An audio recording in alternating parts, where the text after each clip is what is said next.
Sir, good morning po. Good morning, good morning. Nasa kamay na po ng mga otoridad si Pastor Quiboloy. Yes. Ano po ang next step ng administration given, sir, na meron tayong extradition treaty with the US?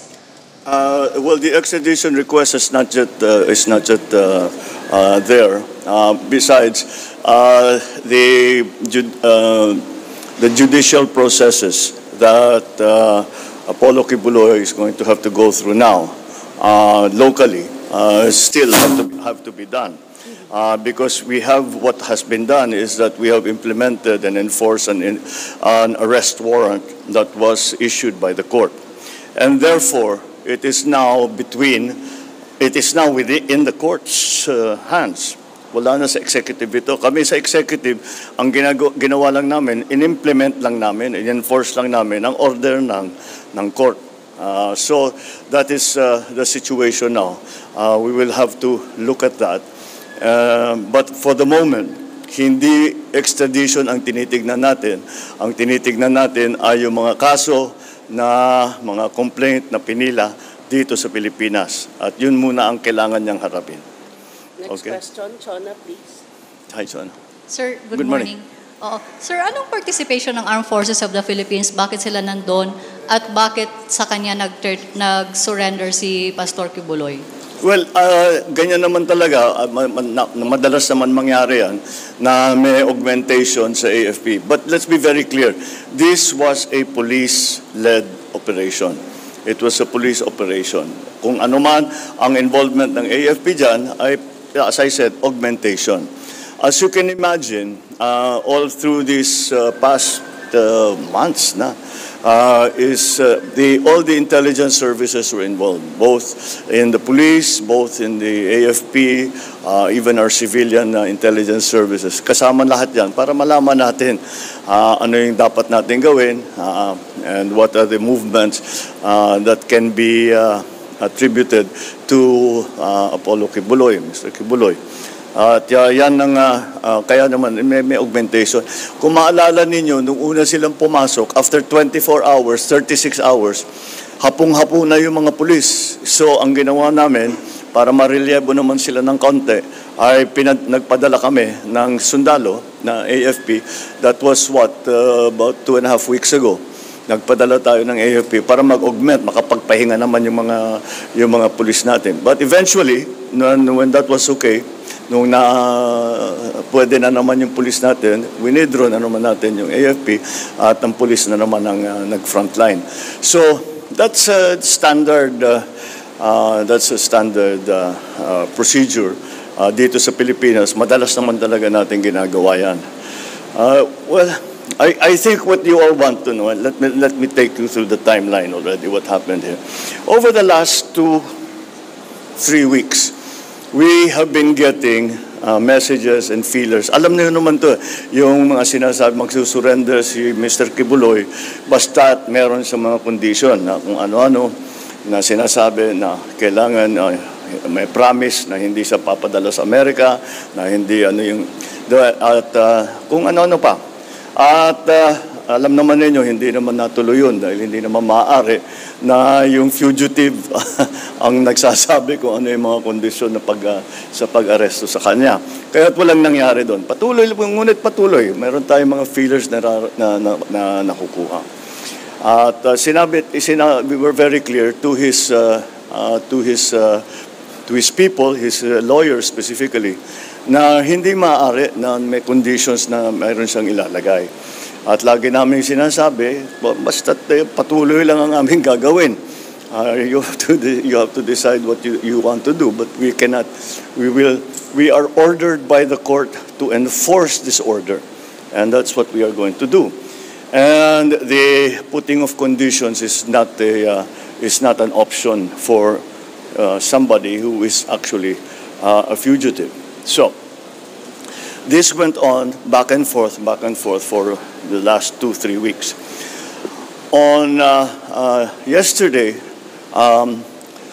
about between 8 and 9 in the morning, we got another message from our contacts na sinasabi handa na raw siya mag-surrender. Sinabi na, very good. Wala nang conditions, wala na yung mga conditions na dating ilinalagay. So sabi namin, fine. Pero sabi niya sana may presence ng AFP dahil wala daw siyang tiwala sa police. So fine, yun ang ginawa namin. So that was around, na-decide na namin, sabi ko by 9 o'clock, I cannot remember the precise time, but by 9 o'clock yesterday, in the morning, I was able to say, sige, tuloy nyo na. Agree to that scenario. So, and that was it. So tuloy-tuloy ng pag-uusap. How do we do it? Where did this? Where? At 3:40 in the afternoon of yesterday, lumipad na yung C-130 papuntang Davao para susunduin na siya. And that is exactly what happened. Pagbaba ng C-130 sa Davao Airport, pinuntahan na nila ang compound at natuloy na yung kanyang pag-exchange. Dinala siya, sinakay siya sa C-130 para dalhin dito sa Maynila dahil kailangan, ang unang naging kaso niya ay Pasig. So, dun muna siya haharap. And that's essentially the timeline of what happened yesterday. The events after things that were not really moving, kung hindi dun sa atin, na yun na nga, pinasok na ng pulis yung compound, naghuhukay nga tayo dahil na ang intelligence natin ay sinasabi talagang nandoon siya at patuloy yung aming operation. So that is that us, I think, what convinced Mr. Kibuloy na wala na, useless na yung magtago siya, na dapat lumabas na siya. And so, well, I'm happy that I'm glad that this is over. We can now resolve and look at the allegations that have been made against him. We have to, I have to commend our PNP. This is police work at its best. This is what the PNP can do pag led well at maganda ang ating pagkakaunawa at pag-coordinate sa iba't ibang ahensya. But this is what policemen do. They go after and enforce court orders and go after those who have had cases filed against them. At nakita natin, desidido ang ating mga pulis at ang instruction ko sa kanila, etong last time, sinabi ko, pagpasok natin, huwag na kayong aalis dyan hanggat makuha na niyo siya. And that's exactly what they did. Nakita niyo naman, we had to engage so many parts of the agencies, mga technical, yung mga intelligence services, lahat, kasama lahat yan. But it was, in the end, it was a police action that brought Apollo Kibuloy to the arms of the law. The question that is being asked constantly, kagabi pa hanggang ngayon, nag-surrender ba o nahuli?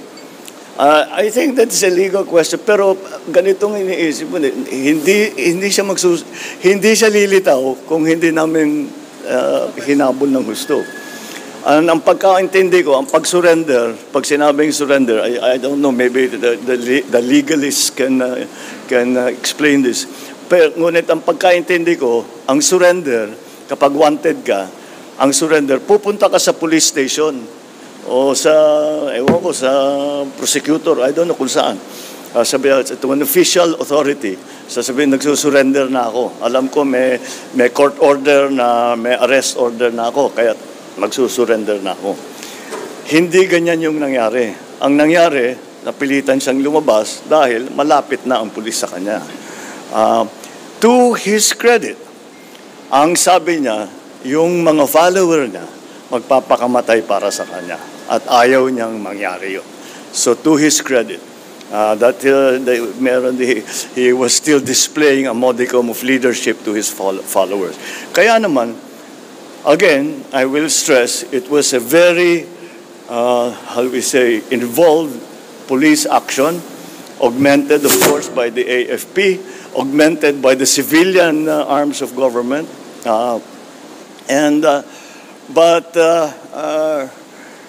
It was, once again, it was really through the efforts of what our policemen did.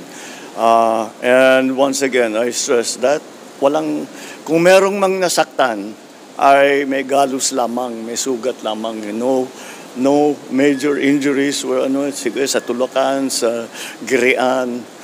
Ngunit wala namang nasaktan wala namang namatay, walang nabaril. Dahil walang ulitin ko. Lahat ng pumasok sa KOJC compound, lahat ng tao natin, ni isa doon ay may dalang baril. Wala sa kanilang may dalang baril. Dahil hindi mo na malaman kung may dalang baril, iba yung nagiging usapan. Yung instruction ko sa kanila, wala akong gusto masaktan. Hindi ko naman gustong saktan yung mga member ng KOJC. Dahil tinutulungan lang nila yung kanilang sinusundan na leader. Okay? Bakit natin sila sasaktan? Ba't pa tayo magdadala ng baril? So, ganun na lang. And so, again, this is how it should be done. You can't do this without hurting anyone. You can't do this without shooting anyone. That is what police work is meant to be. And this is police work at its best. Kaya congratulations sa lahat ng ating mga kapulisan, yung na-involved, yung behind the scenes na na-involved. Ang ating Chief PNP ay talagang all the time, araw-araw nagre-report sa akin, sometimes 2-3 times a day, kung ano yung mga pangyayari doon sa Davao. So, it is really with some relief that I can say that at least this phase of that operation is now over, and we now leave Mr. Kibuloy to the judiciary, to the judicial system, and siyempre babantayan natin na tama naman ang mangyayari, na lahat ng kanyang karapatan, walang masasagasaan dun sa karapatan niya, wala namang ibabaliwala sa kanyang kahilingan, kung ano man yun. But again, there is no special treatment. Although he's a very prominent person, we actually, kung kahit na may magsabi na gawin natin special treatment, hindi namin alam gawin yun We don't know what special treatment is. So we will treat him like any other arrested person, and will respect his rights, and we will go through the process. The process will be transparent. Everyone who is involved will be accountable, and we will demonstrate once again to the world that our judicial system in the Philippines is active, is vibrant, and is working well. Thank you, All right? Mr. President. Thank you.